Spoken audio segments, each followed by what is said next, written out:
Vi har prøvd å... Hei!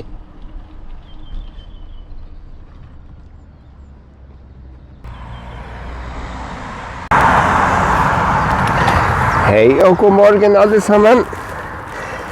Ny dag, nye muligheter, ny sykkeltur. Dagens sykkeltur går mot Lillehammer-området. Jeg tenkte å sykle mot Vingnes, og så oppover mot Saksumsdal. Som dere ser, så er det perfekt sykkelvær. Det er ikke en sky på himmelen, sola skinner. Det er ca. 15 grader allerede på morgenen. Og nesten vindstille. Det er litt trekk i lufta, men det er bare godt. Så slipper man bli så veldig varm mens man sykler. Ny mulighet for mikrofonen. Vi har prøvd å forbedre den bedre, siden at ved forrige gang så hørte vi igjen at det var dårlig lyd. Det her er litt sånn prøv og feile for å finne ut beste plassering, og ikke minst å få bort litt mer vindstøy.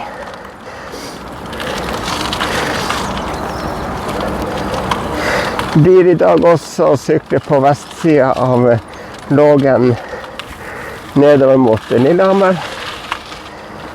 Og vil passere Norsk Kjøretøyshistorisk museum, Veimuseet, nedkjøringen ned til Hunderfossen. Sykler forbi Bob- og Akerbanen. Før turen går videre nedover mot Fåberg og Lillehammer-området. De har fortsatt på vestsiden helt frem til Vingnes. Og der tar jeg svinget oppover og sykler litt motbakka oppover. Så denne sykkelturen også blir på ca. 40 kilometer. 4 mil.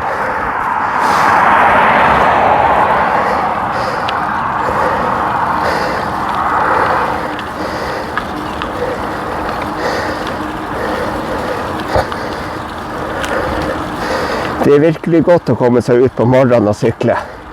Klokka er jo nå 8:30. Og det er godt å stå tidlig og komme seg ut på sykkelsettet når man har tid og mulighet. Og få kroppen i gang. Det var litt stille her, jeg måtte følge med at det ikke kom biler som ville kjøre over meg.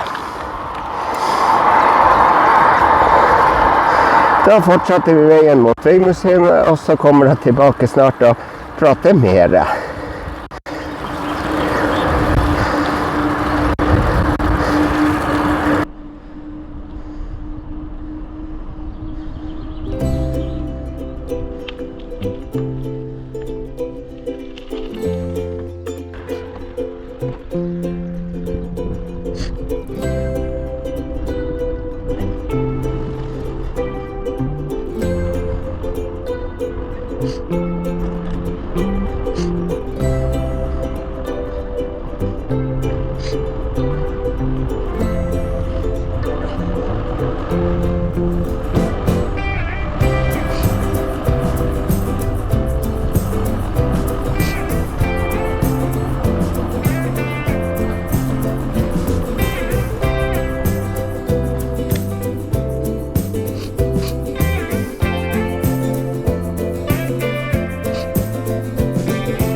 var vi godt i gang på turen vår i dag. Og passert akkurat nå Norsk Kjøretøyshistorisk museum, Bob Akerbanen og nedkjøringen til Hunderfossen familiepark. Turen fortsetter nå mot Fåberg. Vi skal sykle gjennom Jørstadmoen før vi fortsetter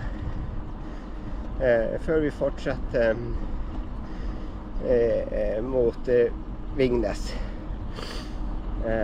Måtte begynne å tenke der. Det er så fantastisk fint å sykle når man hører på fugler som kvitrer rundt seg, og man føler det at man kan slakke av hastigheten og bare nyte naturen og det man ser rundt seg.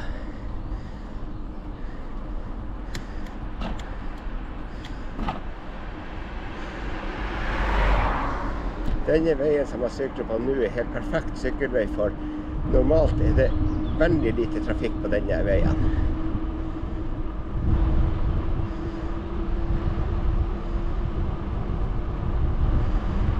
Så her er trygg vei å sykle på. En annen bil kommer jo, men det er ikke så veldig mange.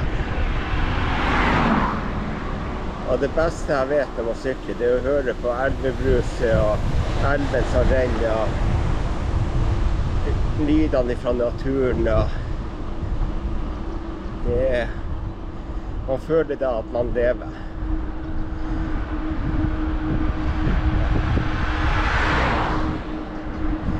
Jeg skulle ikke ha sagt at det var lite trafikk, men normalt så er det faktisk veldig lite trafikk på denne veien. Av og til når jeg sykler, så har jeg bare møtt 1 til 2 biler. Så det er ikke mye. Men akkurat når vi begynte å prate om trafikk, så kom det jo så klart 3 biler. Der borte kommer jo enda en bil, så det ble jo faktisk mye trafikk her.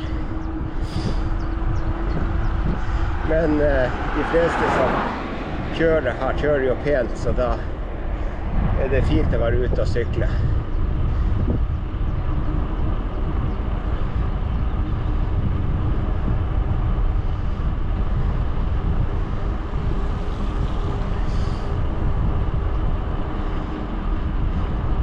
Det ser ut som det kan bli en fantastisk fin dag. Det meldte opp til 26 varmegrader i skyggen ut på dagen, så det kan bli en varm sykkeltur mot slutten. Akkurat nå har det steget opp til 18 grader, så. Og det er bare godt at det er litt trekk i lufta. Da blir man ikke så overvarm. Det viktigste å tenke på når man er ute og sykler, det er faktisk å få i seg nok drikke. Og der er jeg veldig dårlig. Man har lett for å glemme å drikke. Og det resulterer i det at man har vondt i hodet et par dager etterpå.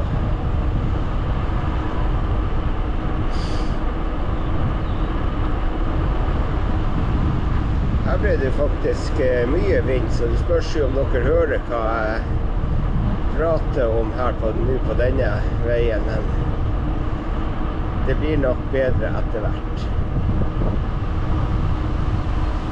Da blir det et nytt lite avbrekk fra min side, og så kommer jeg tilbake om en liten stund og snakker videre.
Se hvor fint det er her.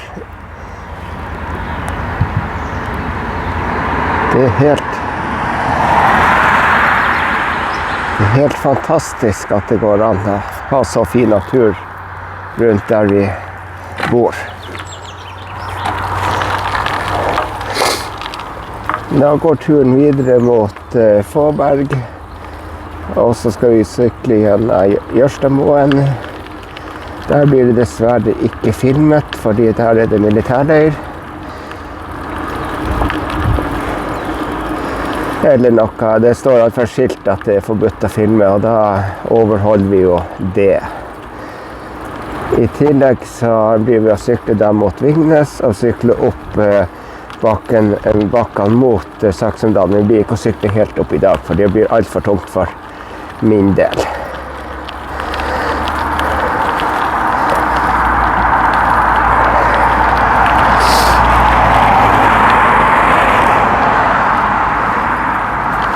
Men det er helt fantastisk her i Lillehammer-området naturmessig. Og tilrettelagt at man kan være ute og sykle og nyte naturen. Både sommer og vinter. På vinteren så blir det kjørt opp utrolig mange kilometer med skispor. Så de som er glad i å gå på ski, har bestandig skiløype til å gå på. Og på sommeren så er det tilrettelagt både for sykling, løping og rulleski, og ikke minst å være ute i naturen. Vi kommer nå snart ned mot krysset bort til opp til ikke ned mot nå tuller jeg litt, men kommer snart opp krysset opp til Gausdal. Og det blir vi å sykle rett forbi. Det kan dere se på en av mine tidligere filmer, når jeg syklet opp mot Gausdal.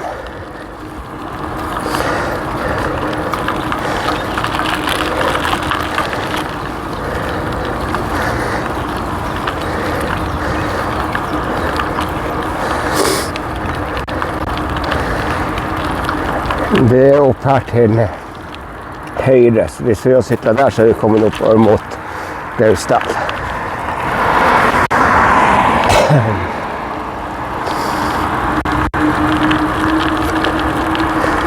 Da skal vi sykle over i gammel bru som har tredekke på gang- og sykkelveien.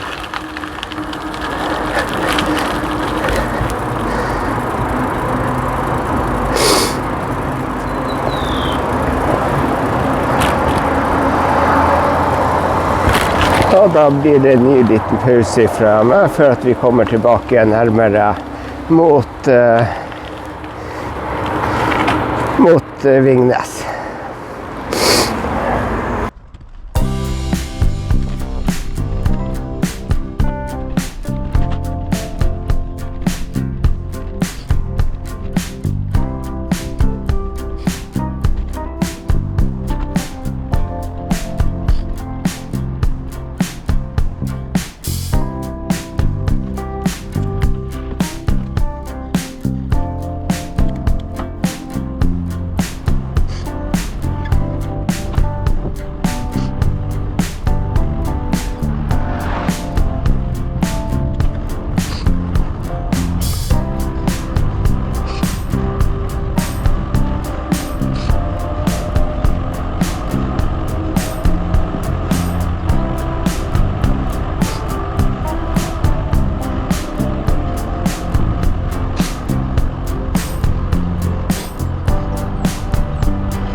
livet.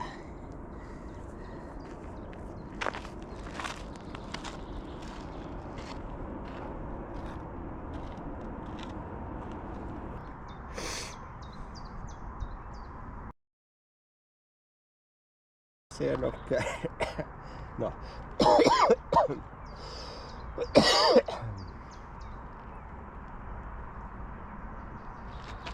Ja, da ser dere Vignesbrua rett frem.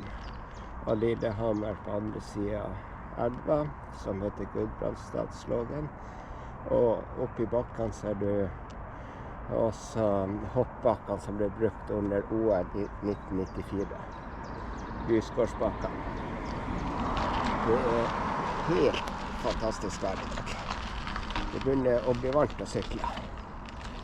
Jeg føler det at jeg skulle ikke ha brukt lang tights i dag når jeg var ute på sykkeltur. Skulle heller brukt kort.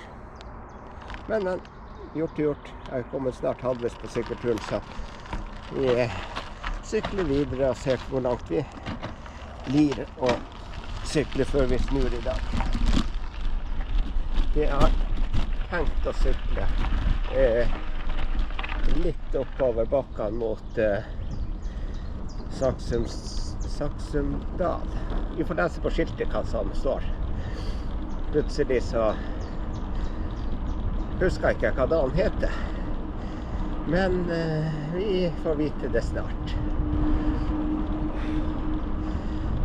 Litt insekt ute i dag, så her tror jeg har svelget unna et par-tre fluer.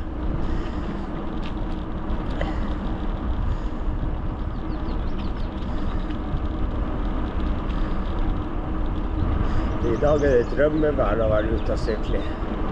Hør på hvor fint fuglene kvitrer. Kanskje ikke det kommer så godt frem på mikrofonen. Vi får litt etter. Det står Saksumdal, men vi tar ikke denne veien. Vi tar veien på andre siden oppover. Fra Vignes oppover.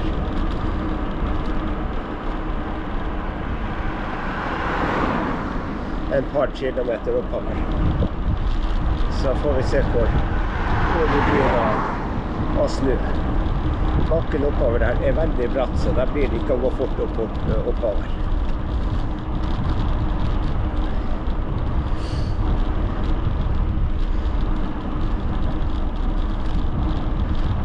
Da er vi på Vignes, en liten bydel i Lillehammer.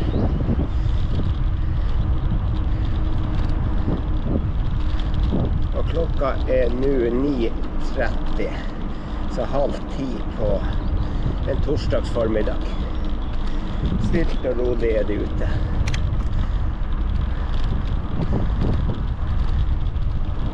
Der klipper de, så da tar vi på andre siden.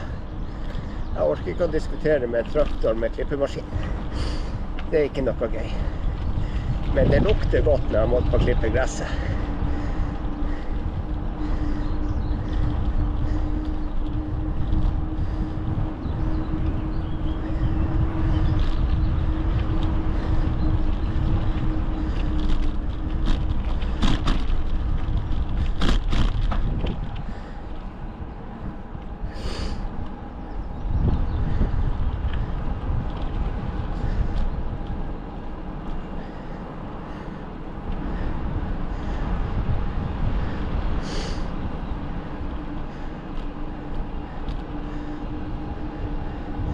Hei, vi må diskutere det.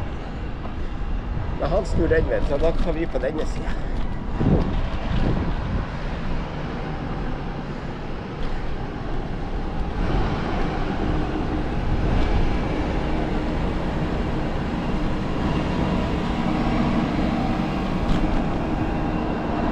Etterpå så skal vi sykle over Vignesbrua mot Lillehammer.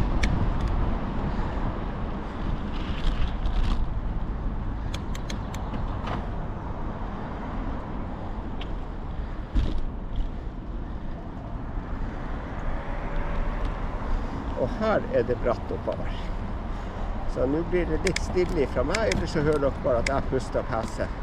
Så kommer jeg tilbake snart med å snakke videre.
Sånn.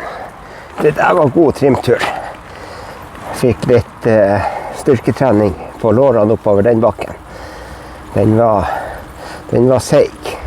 Selv om det var muligens bare 2 kilometer jeg syklet oppover, så var det gjorde det godt til lårmusklene. Det kjenner man nå. Og så en fin nedoverbakke med så nydelig utsikt mot Lillehammer etterpå. Nå er vi på tur over Vingnesbrua. Det er en nesten 100 års gammel bru.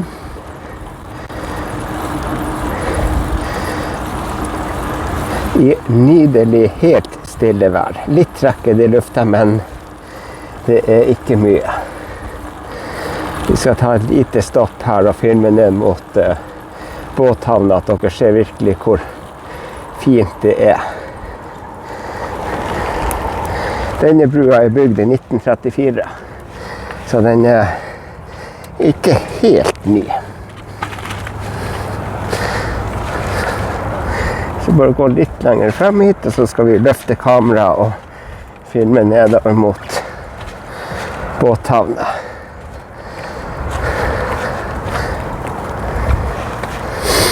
Nå, jeg må bare komme litt forbi de trærne, at det blir fin utsikt. Jeg skulle jo så klart å sykle lenger frem før at jeg tok og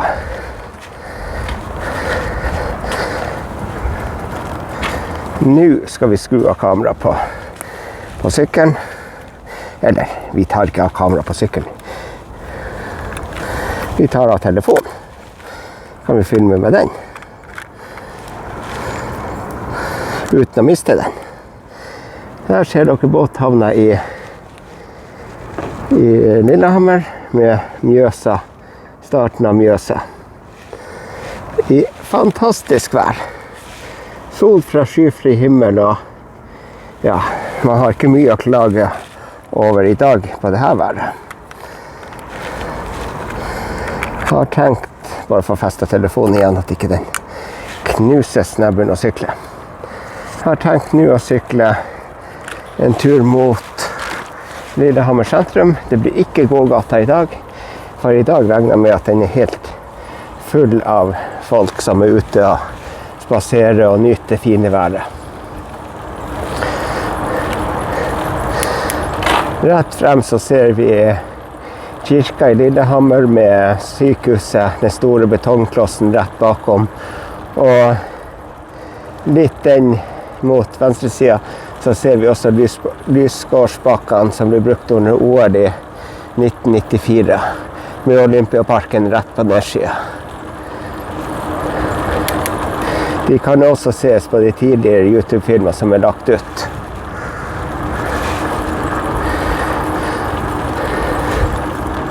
Så tar jeg et lite stopp her på brua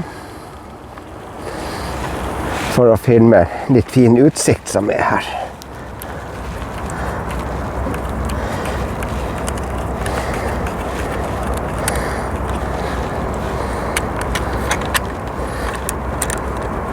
Bare få festet den der tilbake igjen, så hold kamera, for ellers er det fort gjort at den blir mistet. Der ser dere den andre brua som Europavei 6 går over. Og nordover i Gudbrandsdalen. Denne veien så ser dere Mjøsa og nedover mot Moelv og Hamar-Gjøvik-området, men det ser vi ikke herifra. Men Mjøsa er jo Norges største innsjø.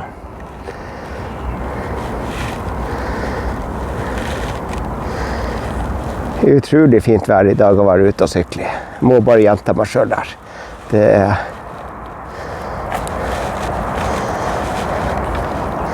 helt perfekte sykkelforhold. Da skal vi ta og komme oss videre mot Lillehammer. Så ser vi hvordan vei vi tar gjennom Lillehammer i dag.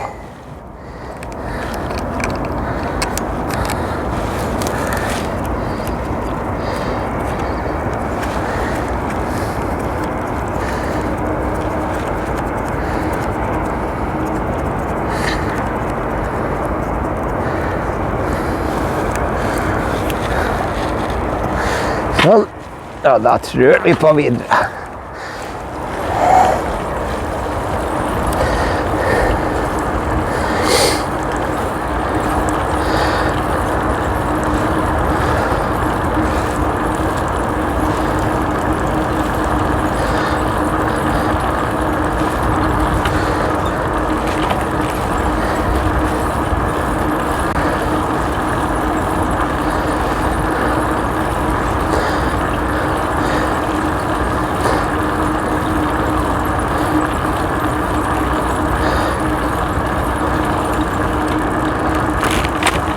Nå er vi på tur over Ringnesbrua og kommer snart over på Lillehammer-siden.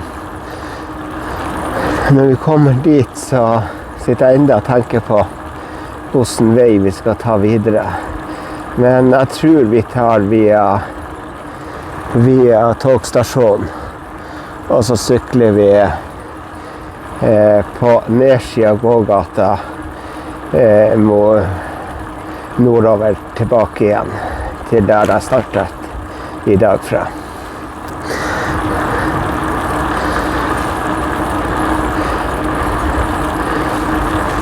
Det er ikke så mange som er ute og sykler i dag. Her ser det et par syklister så langt, men jeg tror nok det at det blir mange ute og sykler og trener i dag, i det her fine været.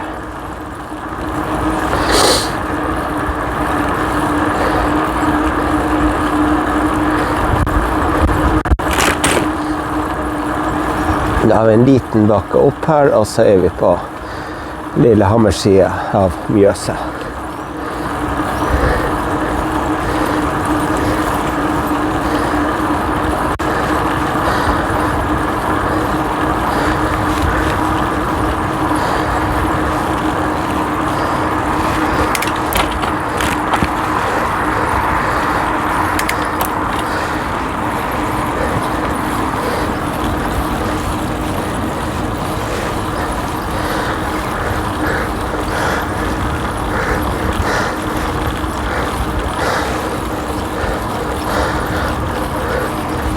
Ja, vi tar veien via togstasjonen i dag. Jeg tror at det er den beste alternativet. Samme vei som vi syklet på forrige video når vi syklet videre sørover langs mot Moelv, langs Mjøsa nedover.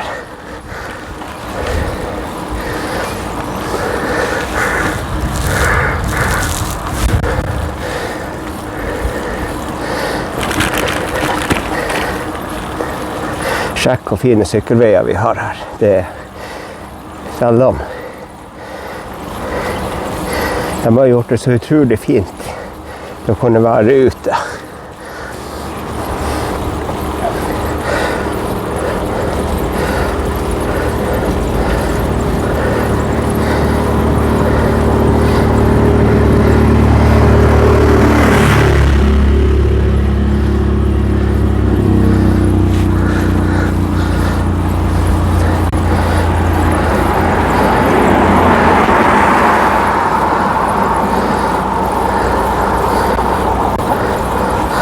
Når vi kommer nå opp bakken her, så svinger vi litt til høyre, og så sykler vi over i Lita bru, sammen som er bygd ved siden av jernbanesporet.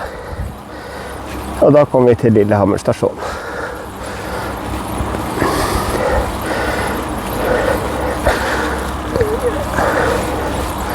Fra Lillehammer stasjon så er det jo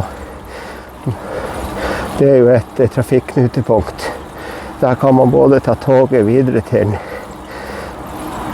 sørover til Gardermoen, som er Norges hovedflyplass, og videre til Oslo, Asker, og kan bytte tog videre nedover mot Sørlandet. Det går også tog nordover til Trondheim, og videre oppover til Bodø hvis man bytter tog i Trondheim.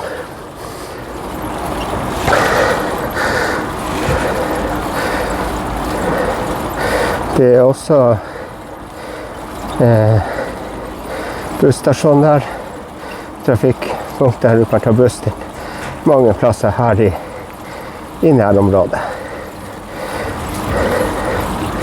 Og det går også buss en gang i timen til Gjøvik.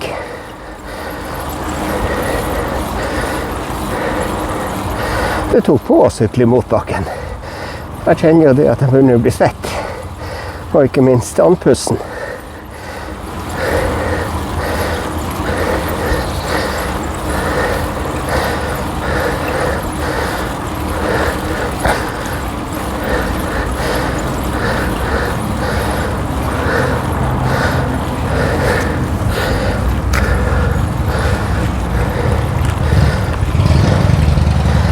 Da skal vi sykle først under jernbanebrua, for så ta en sving rundt og kommer oppå.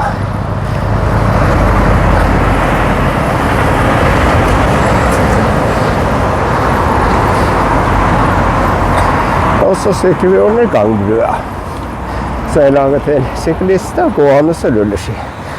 Eller, ja, de som går på fotene.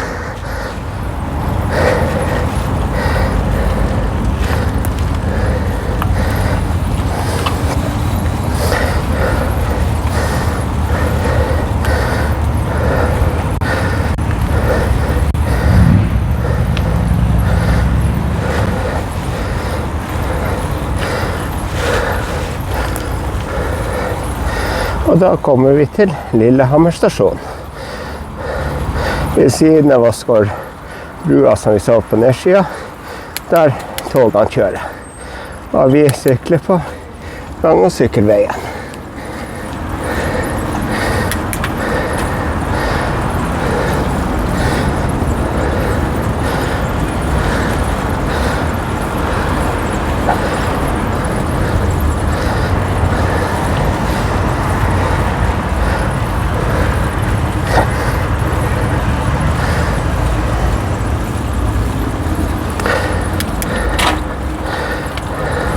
Der står det tog klart som skal gå til Drammen.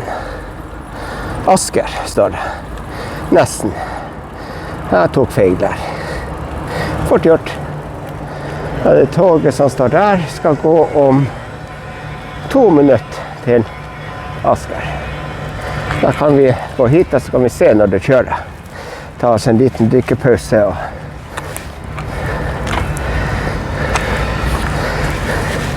ta oss en liten drikkepause, en liten pause her før vi sykler videre.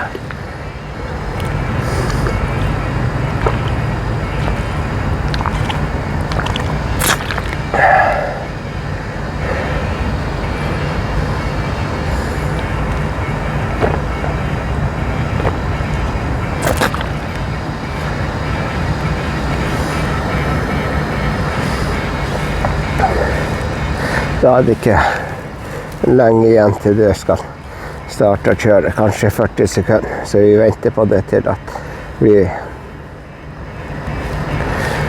sykler videre.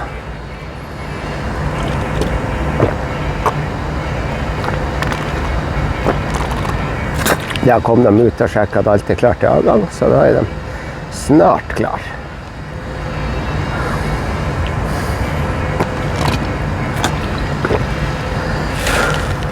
Jeg synes det er litt morsomt å se på tog. Jeg liker også å reise med tog. Synes at det er helt perfekt. Herifra kan man ta tog til Oslo og Gardermoen hver time. For 1 tog i timen. Så det er helt perfekt plass å bo.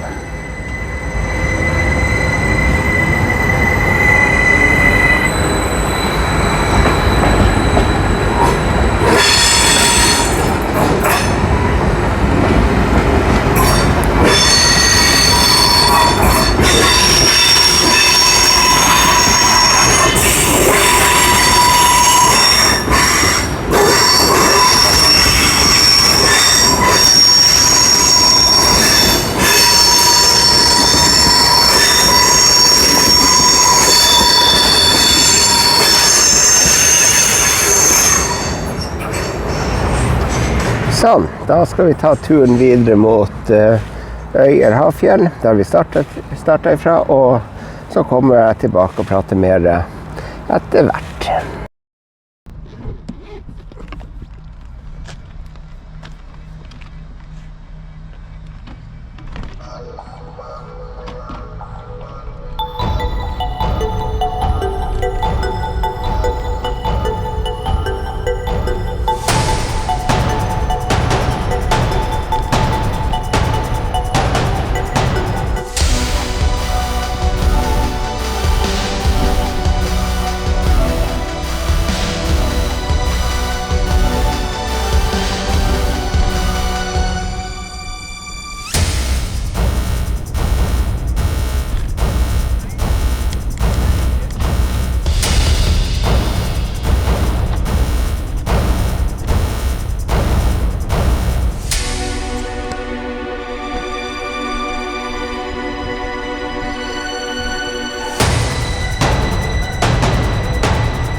Ja. Hallo, hallo alle sammen. Vent et lite øyeblikk.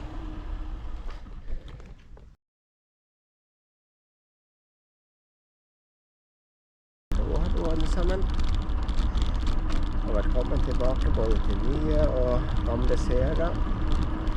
Nå er vi på tur tilbake igjen etter en lang sykkeltur.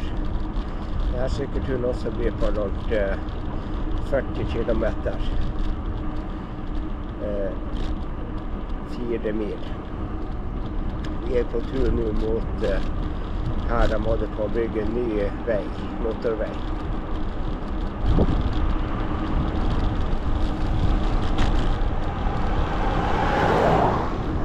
Det er enda et fantastisk vær ute, og det er kjempefine sykkelforhold.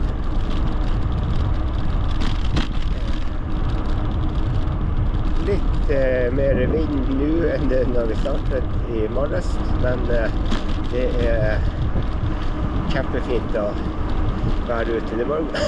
Det var godt med litt vind i dag, for temperaturen har nå kommet opp i 23 grader cirka. Og det er varmt å sykle.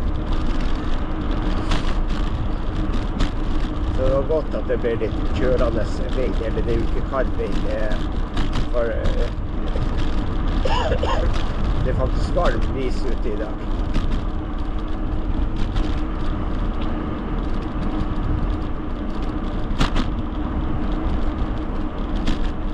Da kommer vi inn i anleggsområdet. Her er det kun lov for de med spesialtillatelse og de som arbeider her til å kjøre med bil, og ikke minst rutebusser. Også de som sykler og går kan benytte seg av denne veien nå. De holder på å bygge nye gang- og sykkelvei og ny vei, avlastningsvei, også samtidig som de bygger ny motorvei. Så jeg ser frem til at det kommer ny gang- og sykkelvei, for stedvis er denne veien veldig humpete og hullete og sporete. Så det blir fint når det kommer ny vei.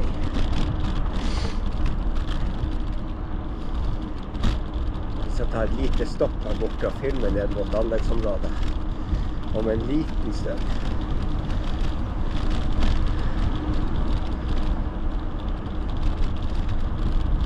Det var godt å komme ut i sola igjen. Det var varmen slo imot med samme kom fra skyggen og til sola.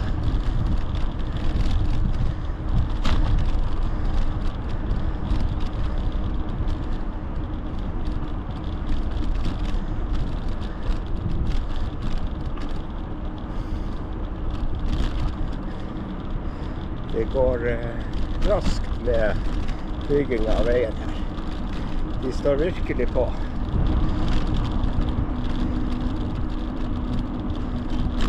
Og hvis dere går tilbake og ser på filmene mine, så vil dere se at det er stor fremgang på ett år.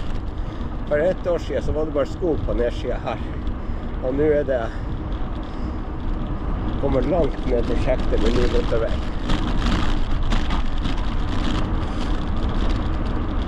Der borte med bommen vi tar et lite stopp for å vise dere hvordan det ser ut til på anleggsområdet.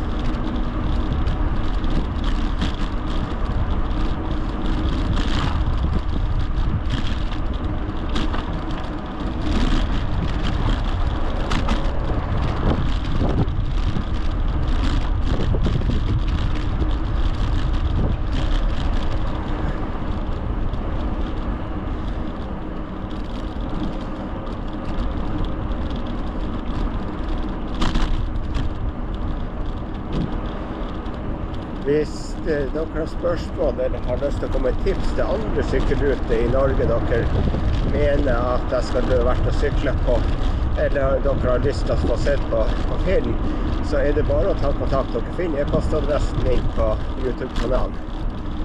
Kom gjerne med forslag til nye sykkelveier og sykkelruter.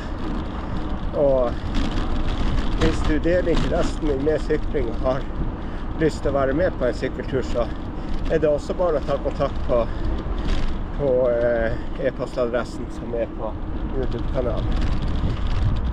Jeg litt dårlig i språk, så jeg håper du snakker godt et av skandinaviske språkene. Svensk, dansk eller norsk. Engelsk jeg dessverre ikke så veldig flink i. Men man kan også ta en tur hvis du ikke kan andre språk med å bruke tegnspråk. Vi får nok en fin tur uansett, så har du lyst så det bare å ta kontakt. Og som sagt så jeg også åpen for forslag til andre sykkelruter, andre sykkelplasser i Norge. Så skal vi prøve å få til at dere får se de plassene også, som dere ønsker på YouTube-kanalen. Her får dere se litt på hvordan det ser ut her på veiutbyggingen. Det går fort fremover. Det går unna her.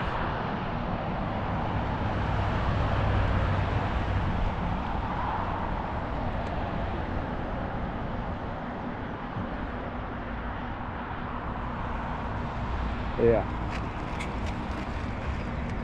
Da gjenstår det bare å takke for meg for denne gang og nyte filmen videre. Så kommer vi med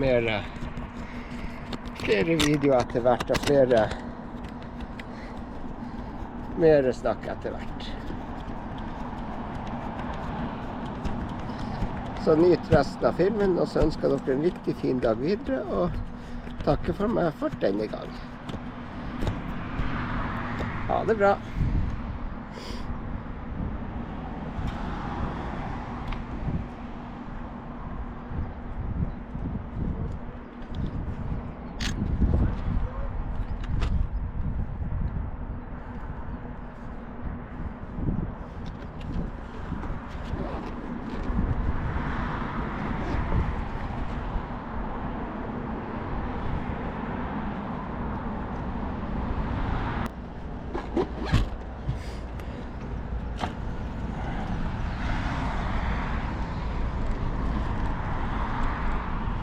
Det går fort.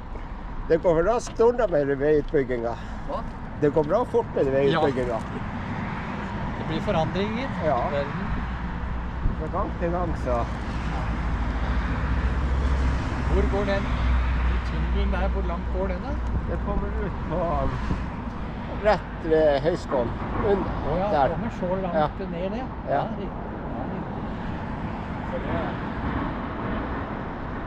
Ja, det virksomhet der nå. Ja. Hvordan det å sykle videre oppover her? Der det fint, helt opp til Hafjell. Ja, det det, ja. Ja. Jeg syklet her for en 14 år siden, 3 uker, da var det oppover her, for det var sånne steiner. Nei, du har de lagt grus over. Så det bare ta det, det veldig kort, det bare en liten bette, altså det veldig kort. Ja, men så hvis den triller der, så bare Det litt bedre dekk du enn meg. Ja, men nå jeg veldig mye på fjellet og sykle. Ja, nei, da disse ideelle. Ja. Nei, disse tåler ikke for mye. De tåler egentlig mye, men du uheldig, så kjører du 10 meter, og så punkterer du. Ja. Nei, det ikke noe særlig. Så det ikke lange bettene å gå og trille, altså. Nei, vel. Så der bruker jeg også å trille. Ja, akkurat, ja. Vi kan jo slå følge til forbi veiutbygging, altså. Ja.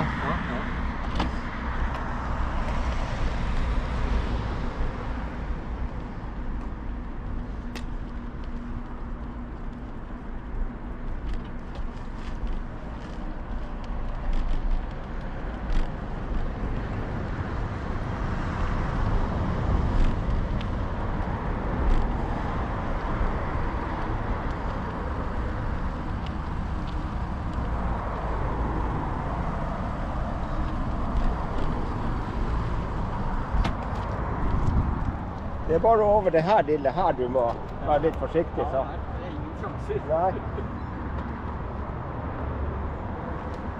Så det perfekt å sykle videre. Ja, det det, ja. Ja.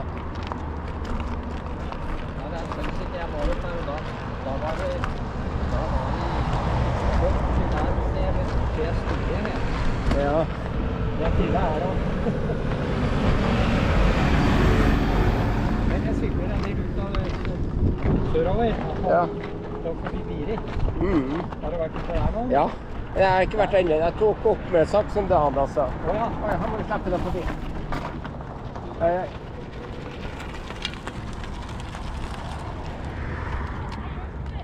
Ja, har ingen sjanse til å Det konkurrere. er tryggest. Ja, det virka litt sketchy der. Jo, jeg var litt der her. Og der hadde man alle vet du, mye strekker i asfalten. Ja. Der hadde de lagt på noe sånn spetsei. Korne. Ja. Bitter små sånne. Og så sei. Jeg kjørte 10 meter, så snudde jeg. Ja. Ja, så var det la seg på dekkene. Så det var jeg bare faktisk ikke punkter med sånne dekk. Da. Så disse hadde nok tålt det, men det var i alle sprekker så hadde de lagt den der ivrige greiene. De la seg på dekk. Så jeg måtte stoppe og være børsta dekk. Så der snudde jeg. Nei, det er fornuftig. Nei, men da vet du at det er Ja. så her vi videre, sa. Da går det greit. Ja da. Nei, men fint. Takk Ja. skal du ha. Ja. Ha det bra.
denne turen også mot slutten. Det har vært en helt fantastisk dag på sykkelsettet. Og håper at jeg også får neste tur med like fint vær. For i dag har det vært helt nydelig å sykle. Hvis at du liker filmene mine, så vil jeg gjerne ta at du tar og liker dem, og kommer med en kommentar. Og hvis du har forslag til sykkelrute eller andre forslag, så kom gjerne med det. Jeg blir veldig takknemlig for alle gode forslag som kommer. Og hvis dere har andre sykkelvenner som også liker å sitte og se på sykkelfilmer, så ta og anbefal min kanal til dem. Da får dere ha en riktig fin dag videre, og nyt siste rest av denne turen. Så kommer det snart flere videoer her på denne kanalen. Ha det bra, på gjensyn.